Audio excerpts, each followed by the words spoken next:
Astrologer बहू। बहू की एस्ट्रोलॉजी सास को तो समझ में नहीं आती, लेकिन मोहल्ले वाले। अरे रमा जी, कहाँ है आपकी बहू रानी? बुलाइए ना, जरा पूछे कि बेटी को बेटा क्यों नहीं हो रहा।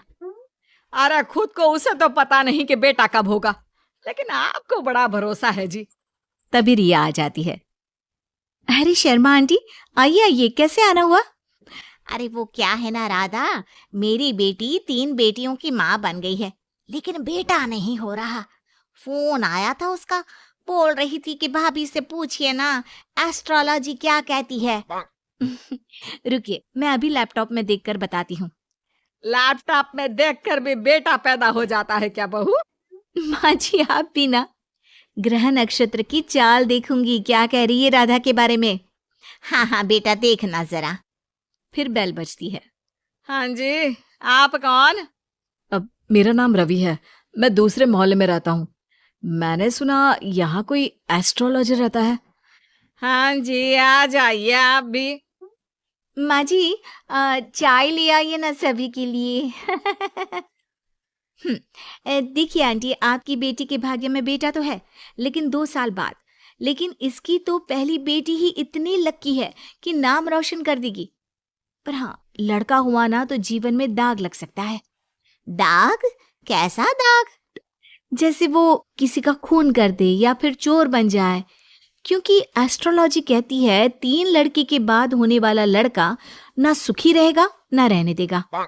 ओहो बहू, ये तो अच्छी बात बता दी तुमने। मैं अभी उसे फोन करके बता देती हूँ। तेरा बहुत बहुत शुक्रिया बहू। कोई बात नहीं। हाँ जी, आप कौन और यहाँ का पता किसने दिया? जी, नीरज नाम है मेरा। मेरा दोस्त है ना अजय। अच्छा अच्छा, अजय भैया के दोस्त हैं आप, बताइए ना। अब वो क्या है ना, आपने उनको जो डेट बताई थी उसी दिन उनकी नौकरी लगी, तो मैंने सोचा मैं भी आपसे पूछ लूं कब तक नौकरी लगेगी। क्या है ना, 2 महीने से खाली बैठा हूँ। ओहो, ये बेरोजगारी भी ना। मैं भी शादी से पहले 2 साल खाली बैठी थी। कुछ था नहीं तो एस्ट्रोलॉजर का कोर्स कर लिया। वैसे डेट ऑफ बर्थ क्या है बताओ तो? बहू लैपटॉप पर देखती है और फिर फुल कॉन्फिडेंस से कहती है, अरे तुम्हारे पास तो नौकरी है और तुम बोल रहे हो कि बेरोजगार हो, कैसे? अरे आप बिल्कुल सही बोल रही हैं, लेकिन आपको कैसे पता चला? वो क्या है ना, मैं ये नौकरी बदलना चाहता हूँ। अरे तो ऐसे कहिए ना। देखिए, नई नौकरी के संयोग इस साल तो नहीं है। लड़का वहां से चला जाता है। पास खड़ी सास कहती है, वाह बहू वाह, ये क्या लगा रखा है? तुझसे मिलने अब मोहल्ले के लड़के भी आएंगे। माँ जी, ये मेरा काम है। अरे वो अजय भैया के दोस्त थे। देख बहू, मैं साफ साफ कह देती हूँ, कल से तेरी दुकान यहाँ दिखनी नहीं चाहिए। माँ जी, ये मेरा शौक है। मैं थोड़ा बहुत लोगों की मदद करती रहती हूँ तो मन लगा रहता है। लेकिन कहते हैं ना, सास के सामने किसी की नहीं चलती। मैं जानती थी ये विद्या मुझे बंद करनी ही पड़ेगी। अरे जब जानती थी तो क्यों टाइम बर्बाद कर रही थी? क्योंकि मैं ये भी जानती हूँ कि आप ही मेरे इस काम को खुद शुरू करने के लिए कहेंगी। अरे बहू, कहीं पागल तो नहीं हो गई ना तू? मैं तुझे क्यों कहूंगी कि तू ये लोगों को पागल बनाने का काम कर। तभी डोरबेल बजती है और घर के अंदर एक महिला आती है और बहू से कहती है, अरे आप धन्य है, मैं तो कहती हूँ आप धरती पर भगवान का रूप है। ये लीजिए मिठाई। यानी आपके पति की नौकरी लग गई। हाँ जी हाँ जी, और पहले से भी ना बहुत अच्छी लगी है। वो क्या है, हम लोग तो अब अमेरिका जा रहे हैं। सास दोनों को देखती रह जाती है। फिर उसके जाने के बाद, लीजिए खाइए, शुद्ध देसी घी की मिठाई है, 800 रुपए किलो। खाइए खाइए, अब तो आगे से वैसे भी खरीद कर खानी पड़ेगी। अरे मंजूर है, लेकिन तेरा यूं लोगों के बीच बकवास करना मुझे बिल्कुल पसंद नहीं है। क्या पता किस दिन कौन सर पर चढ़ जाए। माँ जी, घर की मुर्गी दाल बराबर सुना था, लेकिन बहू की प्रतिभा को यूं कम आंकना ठीक नहीं है। अरे हाँ हाँ, सब ठीक है।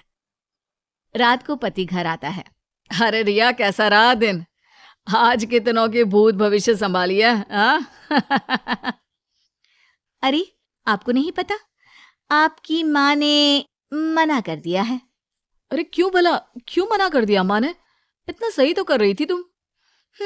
वो तो ठीक है, लेकिन तुम्हारी माँ को लगता है कि मैं जो बोलती हूँ वो हवा में उड़ती बात होती है। उन्हें मेरी विद्या पर भरोसा ही नहीं है। तुम बात क्यों नहीं करते? मैं करता हूँ बात, दीदी चली जाए उसके बाद। क्या? दीदी आ रही है? कब? और तुमने मुझे बताया भी नहीं। अरे वो मैं ना भूल गया, माँ को बताया था, सॉरी। खैर, पति का सॉरी सुनना ही तो हर औरत का सपना होता है। तो कहानी में आगे। हाय रे माँ, यहाँ आकर ही सुकून मिलता है, नहीं तो जीवन में कितने टेंशन है। क्यों दीदी, क्या टेंशन है? माँ ने तो बताया कि आपकी जिंदगी में बड़े ऐश हैं। सास ससुर सर आंखों पर बिठा कर रखते हैं, और जीजा जी भी। माँ, तूने भाभी को कभी बताया नहीं क्या? क्या? क्या नहीं बताया? अरे कुछ नहीं, ये अपना लैपटॉप खोलकर ढोंगी बाबा बन जाएगी। अरे कुछ भी मत बोलना इसके आगे। छोड़िए दीदी आप माँ की बातों को, मुझे बताइए क्या समस्या है। सही कहा भाभी, मैं वैसे भी आप सास बहू के चक्कर में नहीं पड़ती। वो क्या है ना भाभी, अब तक कोई बच्चा नहीं होने के कारण घर पर सभी परेशान रहते हैं, और अब तो मुझे भी अच्छा नहीं लगता। अरे बस इतनी सी बात। इतनी सी बात? देखा देखा इसकी हरकत। चलिए मैं बताती हूँ कि कब होगा बच्चा आपको। रिया फटाफट कंप्यूटर लेकर बैठ जाती है और फिर, दीदी अगले महीने आपको बच्चा कंसीव होगा और फरवरी में वो आपकी गोद में होगा। वो क्या है ना, बच्चे वाली लाइन आपकी अब बनी है।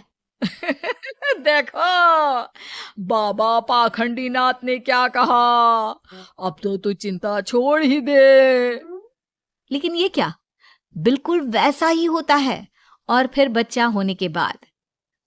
क्यों सासू माँ, कौन सा महीना है? फरवरी बहू, सही कहा था तूने। जिसे 5 साल से बच्चा नहीं था, तूने तो सच भविष्यवाणी कर दी। अरे मान गए बहू। तभी बेटा आ जाता है मुंह लटकाए। अरे अब तुझे क्या हो गया, मामा बना है, खुश हो जा। माँ, मेरी नौकरी छूट गई है अचानक से, समझ में नहीं आ रहा कि घर कैसे चलेगा। उसकी चिंता ना कर। माँ क्या हो गया? वो बोल रहे हैं कि नौकरी छूट गई है और आप कह रहे हैं कि चिंता ना कर। हाँ, क्योंकि तू है ना, कल से तेरा काम शुरू बहू। और अगले दिन घर के बाहर बोर्ड लगा रहता है, रिया एस्ट्रोलॉजी सेंटर। किसी भी तरह की हो समस्या, समाधान सिर्फ 1000 रुपए में। माँ जी, मैंने ये भी कहा था ना कि मेरे काम को आप ही वापस शुरू करवाएंगी।